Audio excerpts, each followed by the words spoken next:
Hey everyone, it's Marianne from Music Scene on TeenPlace.com, and we're here with a very special guest who you may know from her role as the adorably spunky friend, Six on Blossom, or as Stevie, the adorably spunky friend on on the hit show The Parkers. And she loves music just as much as she loves acting, and now she's focused on her flourishing career as a singer-songwriter with a country flair. And guess what?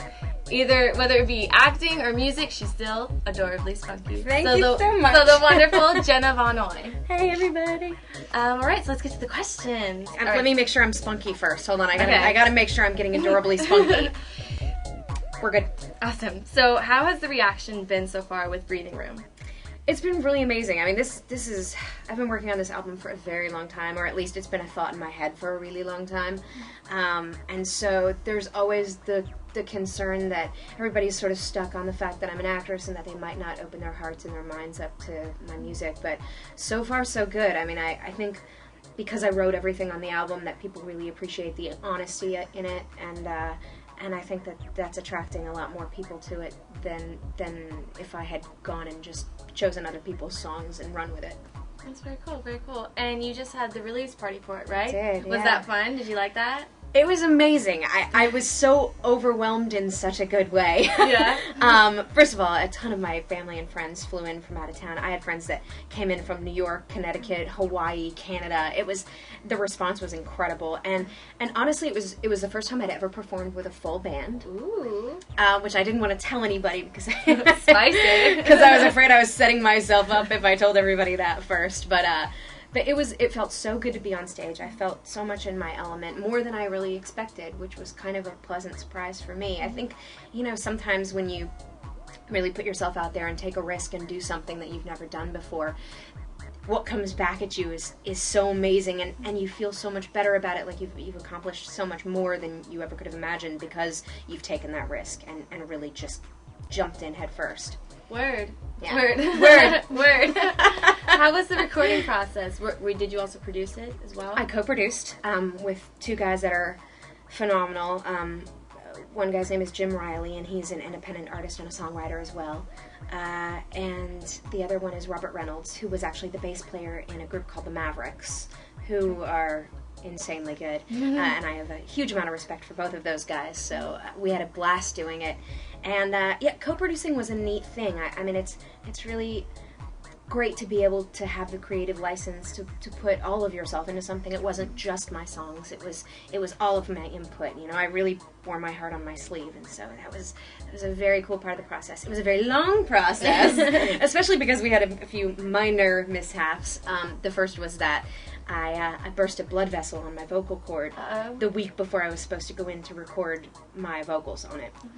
We'd already gone in with all of the musicians, and so I had to kind of push the timeline back a little bit, which was terribly frustrating for me, because you start a process like that you've been waiting for so many years, and I was so ready to dive into it and get it done. But what it did for me, I think, which was great, was it made me take my time and really assess everything and step back and view everything for a little, and listen to everything for a little while longer, so that all of the changes I could have possibly wanted to make were made. And then, so the process, I guess, ended up being a couple of months, because first I went in and tracked with all the musicians who are so good. Nashville has amazing, amazing musicians, and I was incredibly lucky to get some of the best. So I went in with them, and they tracked all of their stuff, and that was just a neat thing to see and be a part of. And then I took a little time off for the vocal repair, where I had to be silent for an entire week. Wow. Which is not my forte. Me either. There were some interesting experiences that came about with that. I went to my local grocery store, and the guy behind the counter at the meat department, I'd been told that I had to wear this little pin that said, "I'm on complete vocal rest, therefore I cannot speak." And so I was wearing this pin, and I had a little notepad, annoying, and I had to write, "1 pork chop, please," which made me feel like an idiot, but, and I would just flash the notepad and point at the pin and go, and so this guy started speaking to me in sign language, and I was like, "Buddy, I'm not deaf. I just can't talk to you. I'm so sorry." Yeah. So kind of just some interesting, funny things that came about because of that whole situation. But I did repair, and and I learned that I talk to myself and my dogs an awful lot more than I thought I did, because it turns out when you're having to be silent for a week that you catch yourself talking. You know, you don't answer the phone and that's fine, but I would find that I would talk to my dog and go, "Hey, Bruiser buddy, I'm getting your food in a minute." Oh no, I can't speak. Yeah. So it was a very interesting process. Wow. But and then I went back in and recorded all my vocals, and then we mixed and we mastered, and it's a long but really incredible process. Very nice, very nice. And how would you describe this album to someone who's never heard your music before? I jokingly call it country pop soul whatever, because it's not one or the other. My musical tastes run from one end of the spectrum to the other. I didn't grow up on country music, so I don't have a tendency to sing mainstream country, but my influences stretch from Billie Holiday to newer artists like Norah Jones and John Mayer and Mindy Smith, and so I think, you know, you sort of incorporate all of the little pieces of the people that you listen to and love, and so there is a lot of soul in it, and there's really, it's me. The album is very me. It's quirky, and there's some sarcasm in it, and then there's a lot of sort of deeper songs about the transitions that I've gone through in the past couple of years, and like I said before, I think really it's just this really raw and honest portrait of who I am. Very nice. So are you just focusing on music right now, or do you have something in the works acting-wise? I'm definitely looking into some things acting-wise. I have not completely given up on my acting career. I know people ask me that all the time, if I've just completely left it in the dust. It's just somewhat on the back burner while I'm focusing on my music. And of course, putting an album out really does require 100% of your energy if you're doing it the right way and if it means enough to you, which it does. So that is absolutely my focus right now. But and you've been on several hit shows as an actor and voiceover artist. What do you think the secret to your success is? Oh, wow.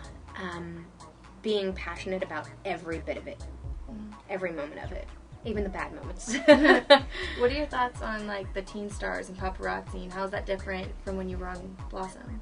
I mean, I definitely think things have been exaggerated now in the media more than they ever were back then. I mean, I never really had to worry about being followed around by the paparazzi. It wasn't really a part of my everyday life, and of course I was never as huge as someone like Britney or you know, or Christina, but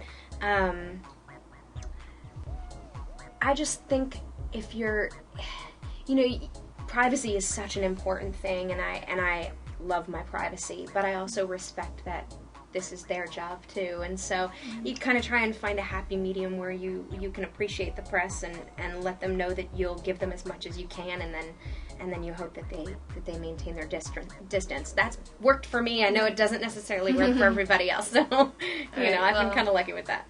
Well, for a fun question, okay, who's on your iPod right now? Like, what's playing on it right now? Right now, I have Ray LaMontagne, Amos Lee, Emiliana Torini, who's an artist that I just found recently. A friend of mine introduced me to, and I think she's amazing. Mindy Smith's newest album. Oh my god, I love Mindy Smith. I love Mindy Smith too. Like, I think people she's don't incredible. know her, and I'm just like, you have to know her. Actually, and I would say that in the country industry, that's probably the person that I would most associate myself with, just because I think her style of country, which is sort of an alternative, edgier end of country, is definitely more the direction that I'm in. But yeah, they're all on it, and always Nora. I always have Nora on there. Very fun, very fun. So what are your hopes for this record and for your career as a musician? I mean, honestly, I sort of like the intimacy of feeling like I'm playing for people in my living room. So I kind of like that I didn't go out and get a major label record deal. I love that I did it independently, because it sort of gives me that opportunity to feel to work a little more closely with the fans. And, you know, I just hope people enjoy it. I hope it gets out there and a little bit, you know, it's hard when you're doing it by yourself to kind of have as broad of a market or a marketing possibilities as it would be if I were with a major label. But I'm sort of enjoying that process too. It's kind of fun. It's really new for me, the business end of it. You know, it's a completely different venue than acting. So Word. All right, well, thank you. That's our interview. Want to thank you, Jenna, for having me interview you and Thank just you. sitting with us. And We'll see you next time on Music Scene.